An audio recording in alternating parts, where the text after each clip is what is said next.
جی کتاب لکھیں جی پھر کتابیں، میں یہ اقوال ختم کر دیتا ہوں.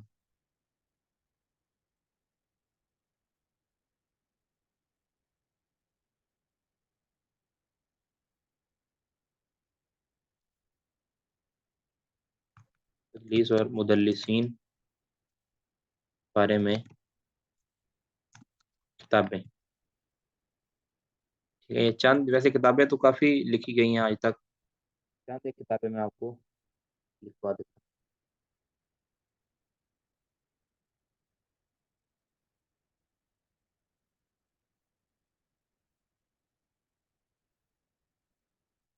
سب سے پہلے لکھیں جی ذکر المدلسین.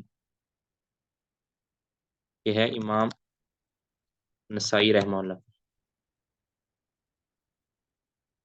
کی وفات 303 ہجری ہے.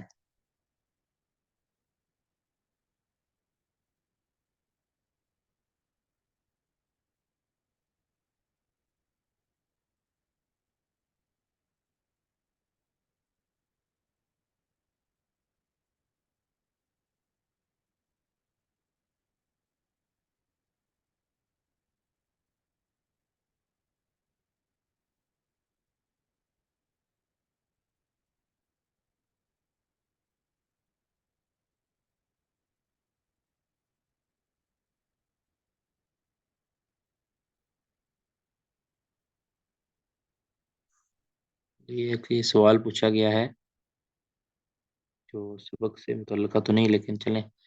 حافظ عبدالسلام رحمہ اللہ کی شرح جو وہ لکھ رہے تھے اس کے بارے میں کیا کہتے ہیں؟ تو میں نے ویسے پڑھی تو نہیں ہے، جتنی اس کی جلدیں، میں 2 یا 3 جلدیں اس کی آ چکی تھی. تو سنا ہے اس کے بارے میں کہ وہ بہت ہی بہترین شرح ہے صحیح بخاری کی، بہترین شرح میں سے ہے. اور یقینی طور پہ شیخ بڑے ماہر تھے اور بڑے جید عالم تھے. اس وجہ سے ان کی تفسیر بھی بہت ہی اعلیٰ ہے، اور ان کی جو شرح ہے وہ بھی یقیناً انشاءاللہ بہت ہی اعلیٰ ہوگی.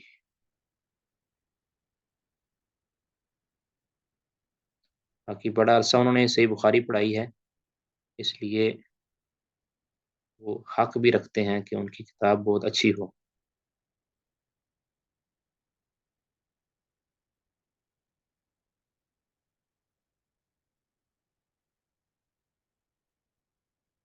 یعنی حافظ عبدالسلام رستمی رحمہ اللہ نے،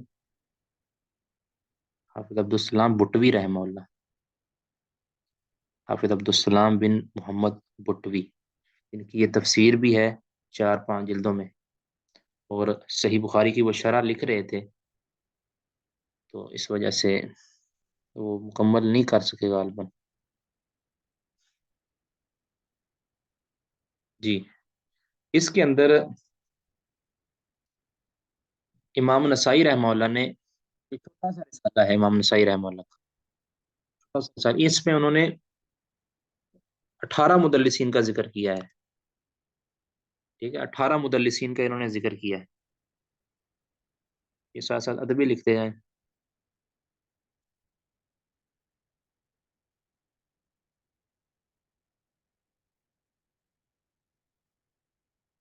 میں صرف مشہور مشہور لکھوا دیتا ہوں، باقی اس کی اور بھی ہیں. جامع التحصیل، یہ حافظ علائی. ٹھیک ہے، المتوفہ 761 ہجری. جامع التحصیل یہ مرسل روایات کے بارے میں بھی اس میں ذکر ہے، مراسیل کے بارے میں بھی ذکر ہے، اور اس میں مدلسین کا ذکر بھی ہے.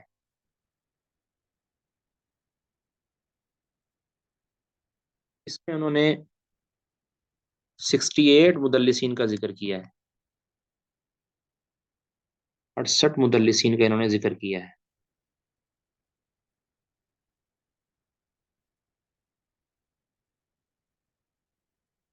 نمبر 3.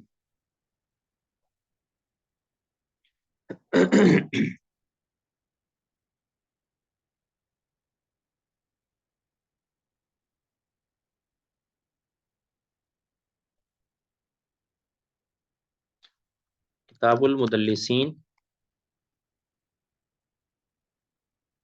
لی ابی زرع ابن العراقی. ٹھیک ہے، ابو زرع ابن العراقی. یہ ابو زرع راضی نہیں ہے، وفات والے ہیں. ان کی تاریخ وفات ہے 826 ہجری.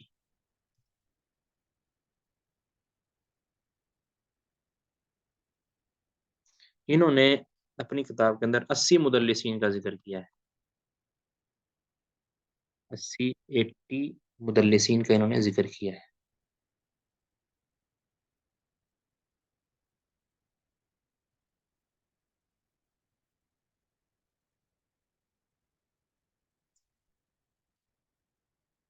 آگے ہے چوتھی کتاب التبیین، تبیین لاسماء المدلسین. التبیین لاسماء المدلسین.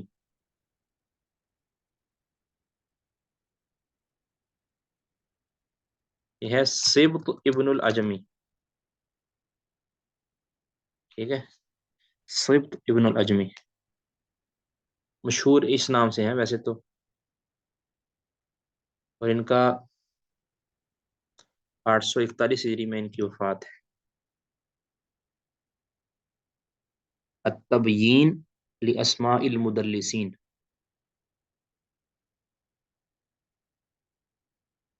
انہوں نے 93 مدلسین کا ذکر کیا ہے. ٹھیک ہے،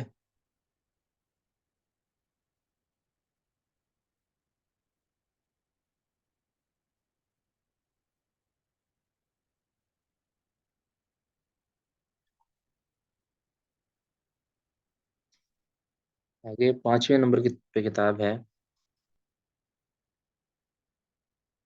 یہ وہ جو طبقات المدلسین جس کو کہتے ہیں نا، اس کا پورا نام میں لکھوا دیتا ہوں. تعریف اہل التقدیس بمراتب الموصوفین بالتدلیس. تعریف اہل التقدیس بمراتب الموصوفین بالتدلیس.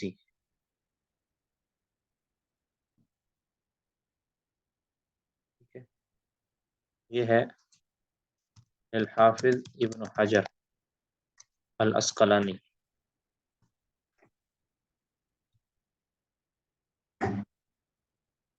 تاریخ وفات ہے 852 ہجری.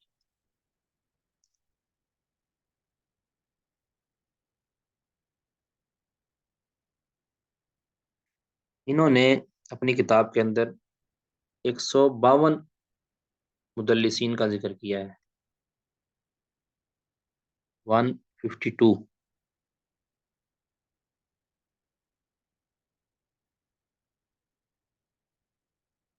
ٹھیک ہے،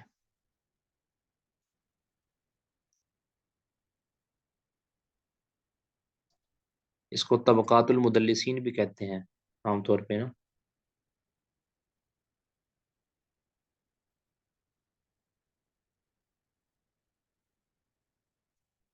المعروف طبقات المدلسین. ٹھیک، نمبر 6.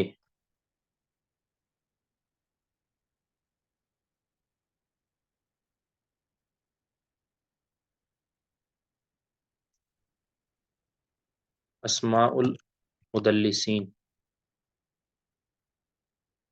یہ ہے الحافظ جلال الدین السیوطی. ٹھیک ہے، جلال الدین سیوطی. یہ 911 ہجری میں ان کی وفات ہے. یہ اسماء المدلسین 71 مدلسین کا انہوں نے ذکر کیا ہے. 71.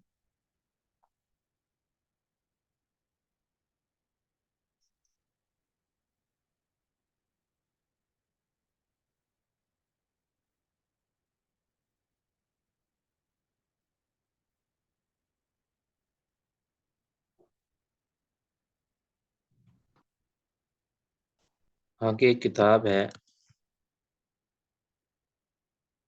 التدلیس فی الحدیث.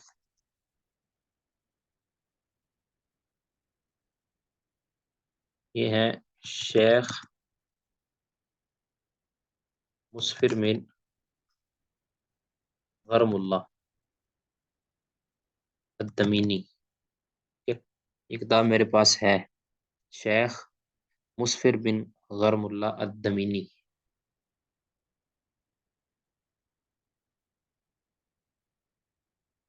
بلکہ اس سے پہلے اگر آپ لکھنا چاہتے ہیں تو اس سے پہلے آپ لکھ لیں.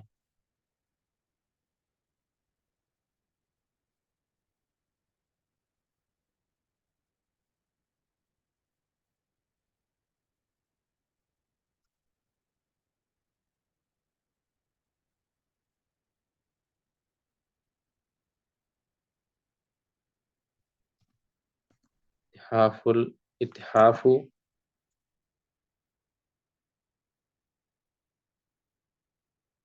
آپ یہ لکھ دیں کتاب المدلسین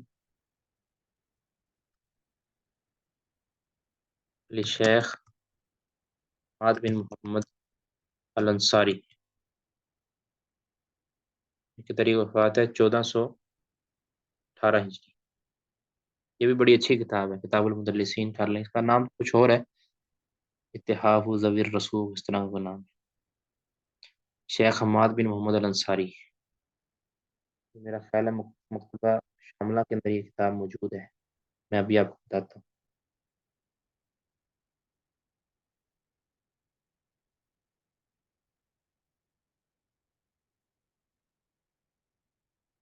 جی یہ کتاب کا نام جو ہے نا چینج کر دیں. کتاب جو ہے نا یہ اس کا نام ہے التدلیس والمدلسون. التدلیس والمدلسون.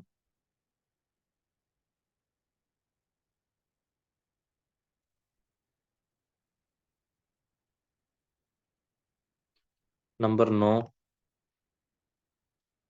معجم المدلسین محمد بن طلعت. محمد بن طلعت یہ بس معاصر ہی ہیں سمجھ لیں، یہ باقی جو ہے نا اس میں محمد بن طلعت معجم المدلسین. یہ بڑی اچھی کتاب ہے معجم المدلسین. اس میں انہوں نے جس بندے کو بھی، یہ سب سے جامع کتاب یہ ہے معجم المدلسین، سب سے جامع کتاب، جس میں جس بندے پر بھی تدلیس کا الزام ہے نا انہوں نے ادھر ذکر کیا ہے اس کو معجم المدلسین میں. جس پر بھی تدلیس کا الزام تو انہوں نے کیا یہ ہے کہ پھر اگر اس پر الزام ہے تو اس کو پھر اس سے بری قرار دیا ہے دلائل کے ساتھ بھی، یہ اس پر الزام یہ غلط ہے. ٹھیک ہے. اور آخر میں پھر ہم اپنے شیخ کی کتاب کا ذکر کرتے ہیں، الفتح المبین.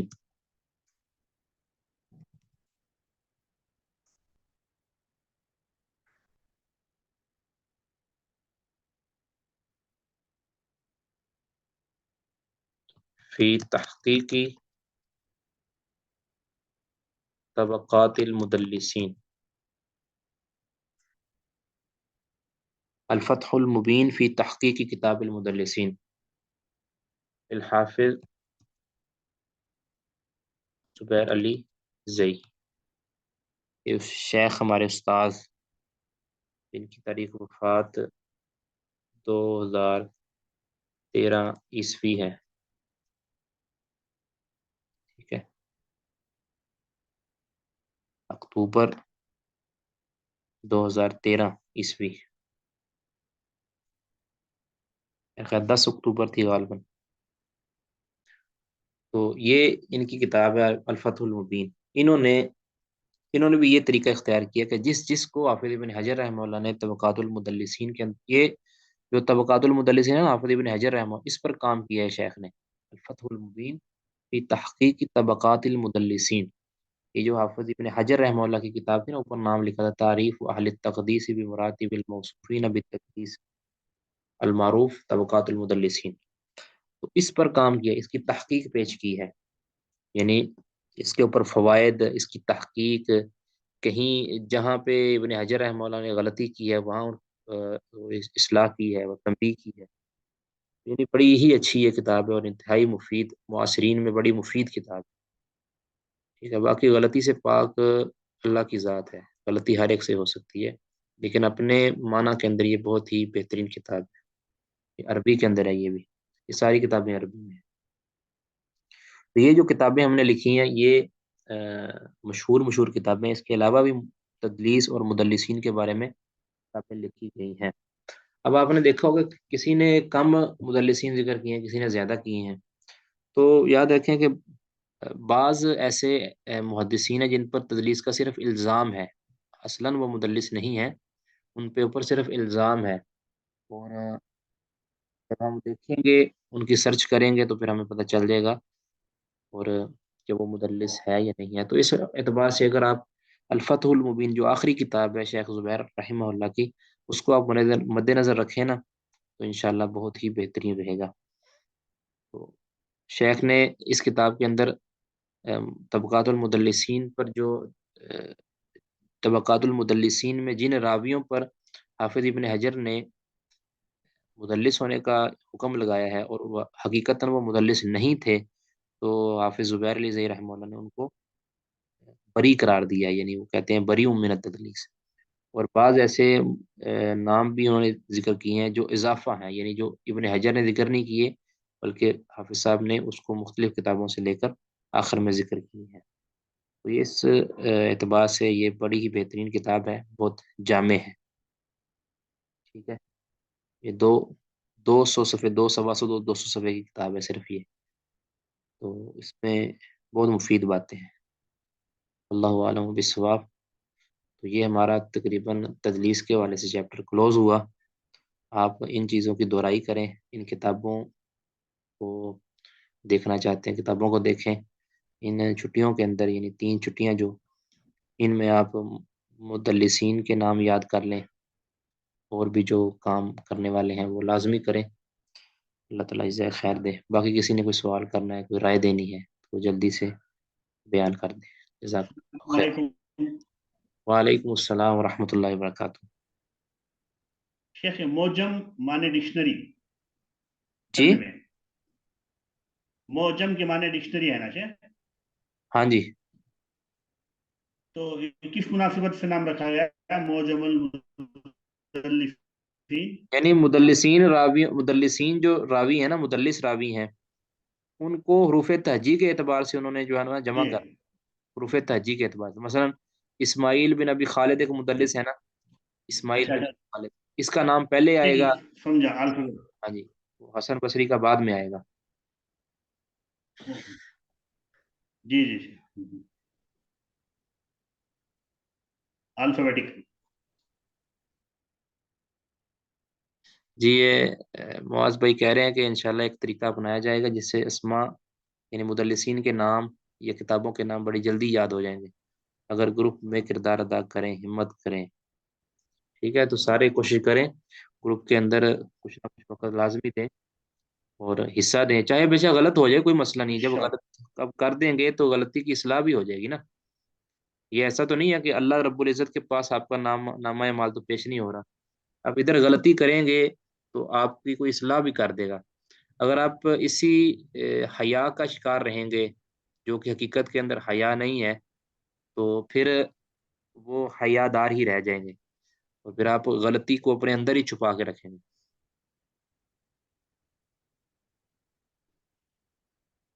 اور غلطی کی اصلاح جو ہوتی ہے وہ ہمیشہ یاد رہ جاتی ہے. جی بالکل. یاد رکھیں جو آپ پر تنقید کرتا ہے نا، یہ کہتے ہیں نا کہ تعریفیں تو بھول جاتا ہے بندہ لیکن تنقیدیں یاد رکھتا ہے.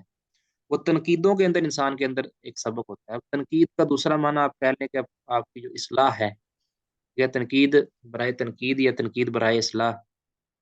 ٹھیک ہے. رویے یا کوئی اعتراضات جو انسان کے یاد رہ جاتے ہیں.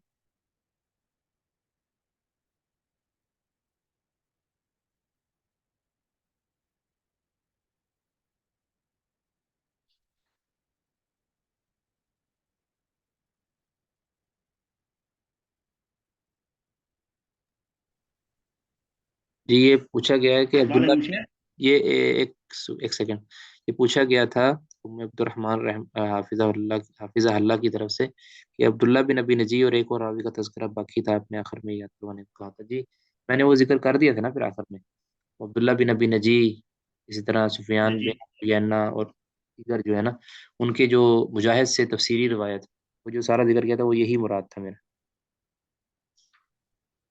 جی کوئی اور بات کسی ساتھی نے کرنی ہے؟ شیخ یہ جلال الدین السیوطی جی جی. جلالین میں سے شیخ. جلالین. ہاں جی وہ تفسیر جلالین. ہاں وہی ہے جلال یہ. جلال الدین ہلی اور جلال الدین سیوطی غالب. جزاک اللہ خیر احسن الجزا.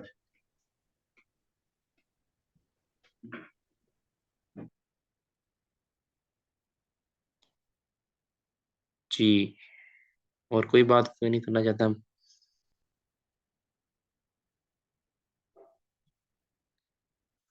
جی پھر انشاءاللہ ہم کلاس ختم کرتے ہیں. سبحانک اللہم وبحمدک اشہد ان لا الہ الا انت استغفرک واتوب الیک. السلام علیکم ورحمۃ اللہ وبرکاتہ.